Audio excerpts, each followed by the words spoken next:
Bor edi ikki shayx qadim zamonda, yovuzlik hukmron bo'lgan tomonda. Biri rasmiy muftiy ataldi nomi, biri shunchaki bir masjid imomi. Bir zolim qo'liga tushgan edi taxt, shu bilan bu eldan yuz o'girdi baxt. Dinsiz dahriy edi bu yovuz nokas, fir'avnlar bunga kelolmasdi bas. İkki shayxdan talab qildi bu zolim, unga xizmat qilsin kim bo'lsa olim. Rasmiy muftiyda hech yo'q edi chora, doim xizmatga shay banda bechora. Lek masjid imomi ko'nmadi bunga, bu to'g'ri kelmasdi aslida dinga. Lek masjid imomi ko'nmadi bunga, bu to'g'ri kelmasdi aslida dinga. Rasmiy shayx istardi u bo'ysunishni, u istamasdi hech lekin bu ishni. Ya'ni u rasmiy istar ediki bu shayx ham unga bo'ysunsin. Ya'ni o'sha u boshqarayotgan o'sha diniy boshqarmaga bo'ysunishi kerak edi. Ya'ni o'sha paytlar o'sha qadim zamonda ham shunday qonunlar bo'lgan. Diniy boshqarma bo'lgan, u yerda bir muftiy bo'lib o'tirgan bir kishi va o'sha muftiyga hamma masjid imomlari bo'ysunishi kerak bo'lgan. O'sha muftiy u yo bu masjidga imomni tayinlagan. Uni buyrug'i bilan kimdir imom bo'lgan, uni buyrug'i bo'lmasa imom bo'lish mumkin emas bo'lgan. Endi bu odam o'zi imom bo'lib olganligi uchun, xalq uni shu yerga imom qilib qo'yganligi uchun u bir hujjati bo'lmagan, muftiylarning qarori bilan bu imomni qilayotgan emas. Bironta bir hatto mana bu maxsus bir qo'lida hujjati ham bo'lmagan shunday bir inson u yerda imom bo'lishi qonun bo'yicha endi to'g'ri emas edi va shuning uchun u kishiga ba'zi bir rasmiy tarafidan u kishiga tazyiqlar bo'lgan. Rasmiy shayx istardi u bo'ysunishni, u istamasdi hech lekin bu ishni. O'rtada tortishuv ko'p etdi davom, shayxlarga ergashar edi xalq avom. Oqibatda chiqib bir fitna fasod, rasmiyning bozori bo'ldi-ku kasod. O'z qo'l ostidagi ba'zi imomlar unga qarshi qildi ko'p izdihomlar. Uni o'ziga bo'ysunayotgan boshqa imomlar unga qarshi ko'p majlislar qilib uni bo'shatishga harakat qildi. Boshqa o'sha davlatga xizmat qilayotgan boshqa imomlar. Do'ppitor kelganda topolmay chora, rasmiy qochib qoldi axir nachora. Yurdi dunyo kezib sarson, sargarzon, kutib qulay paytni kelishin chandon. Bir shayxni yo'q qilgach endi zolim shoh, ikkinchisiga ham qazir edi choh. Bir kun ushladilar ayg'oqchilari, zolim shohga sodiq tan soqchilari. Ikkinchi shayxni ham hamrohi bilan, bu zo'ravonlikka guvohi bilan yo'q qildi zolimlar bu ikki jonni, hayvondek qadri yo'q edi insonni. Ikkinchi shayxni ham ana yonidagi sherigi bilan birgalikda yo'q qildi mana shu podshohning odamlari. 20 yil o'tdi bu voqeadan, elning xabari bor bu fojiadan. 20 yil oldin demak bo'lgan voqea bu. Demak 20 yil oldinga ersak. Yo'q bo'ldi bir inson, yo'qdir domdarak. Bu shayxni yo'q qilish kim uchun kerak? Yo'q qilib ikkala shayxni zolim shoh, o'zi kabi elni ayladi gumroh. Paydo bo'ldi turli tuman guruhlar, parishondek to'zg'ib yurardi ruhlar. Tinchlik bo'lmagandan keyin zolim shoh shayxni qaytarishga ko'ndi xoh noxoh.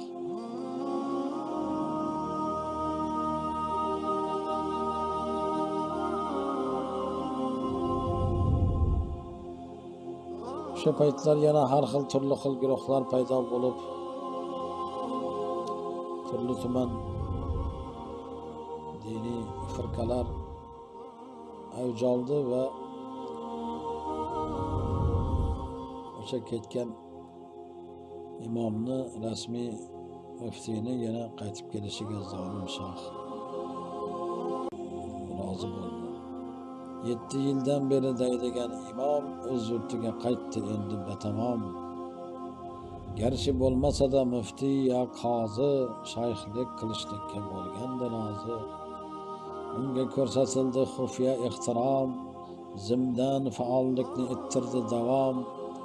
Ko'p fatvolar berdi, qolamiz qoyil, mazmun mohiyati zulmga moyil.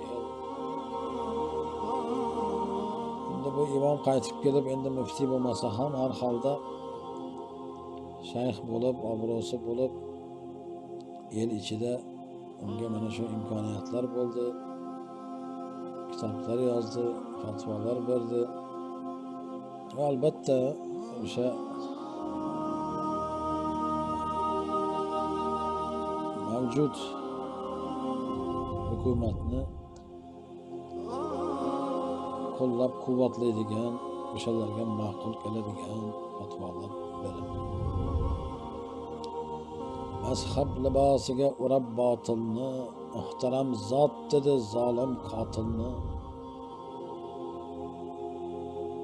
Ko'p kitoblar yozdi, o'qidi avom, xalq ichida tobora topdi ehtirom. Mana shu mazhabni juda ko'p odamlar shu mazhabdan chiqsa mumkin emas, odam dindan chiqadi deb hisoblaydi. Shunday bir tushunchada yashaydi. Mana bu aslida bu bunday emas. Mazhab din emas. Mazhabga kirish majburiy emas, yurish mazhabda. Va buni hech kim aytolmaydi mazhabda yurmagan odamni. Adashgan kofir boshqa deb. Lekin shunaqa endi bo'ldi siyosat. Yo'q qilingan shayxni yo'lini xato deb, faqat shu mazhabdan rozi xudo deb, jildma-jild tinmasdan yozildi kitob, avomga qilindi bir qat'iy xitob. Zulmga bo'ysunib yashash ravo deb, zulmga norozi bo'lish xato deb. Ya'ni mavjud zolim hukumatga qarshi chiqadigan biron bir fatvo, biron bir narsa yo'q edi. Zulm davom etayotgan bo'lsa ham unga qarshilik hech qachon gapirilmagan. Qaytib kelganidan keyin vatanga jon degan berilgan omonat tanga. 15 yil yashagach o'ldi bu inson. O'ladi kim bo'lsa bo'lsin tirik jon. Ey banda o'limga doim tayyor bo'l. Shayx ham o'lib qoldi, o'ynab basketbol. Endi inson o'limni qachon qayerda kelishini bilmaydi. Namoz o'qiyotganda kelami, basketbol o'ynayotganda kelami, futbol o'ynayotganda kelami. Ya'ni buni Xudoning ishi bu yo'q. Bu yaxshi yo yomon deganim emas, hali hech narsani bildirmaydi. Faqat shu ajal yetdi shunda shunaqa paytda. Buning o'limidan g'am chekdi ko'p jon, janozaga keldi minglab olomon. Yig'lab qo'yib keldi shayxni qabriga, qarang bechoralar qilgan sabrga. Qabrin ziyoratgoh qildilar avom, ta hanuz ziyorat etmoqda davom. Shayxlar qanday o'ldi, qarab nazar sol. Ikkala shayxni ham bir esga ol. U shayx o'ldirildi zulmda eyvoh, uning o'limiga yaratgan guvoh. Endi shunday deb degan gaplar bor, shu o'ldirilganligi haqida. Alloh o'zi bilguvchiroq, nima bo'lganda ham 20 yildan beri Xudo biladi. Unda na kafan bor, mana janoza, va yo na jasadi yuvildi toza. Agar o'ldirilgan bo'lsa, o'sha zolimlarning qo'lida, demak, tabiiyki u yuvib janoza o'qib kafanlab ko'milmaydi.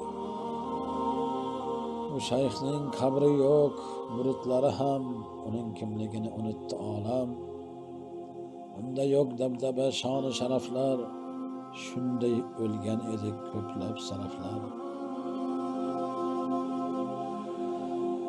U ko'rmadi izzat, hurmat, ehtirom, uning bu dunyosi bo'lgandir harom.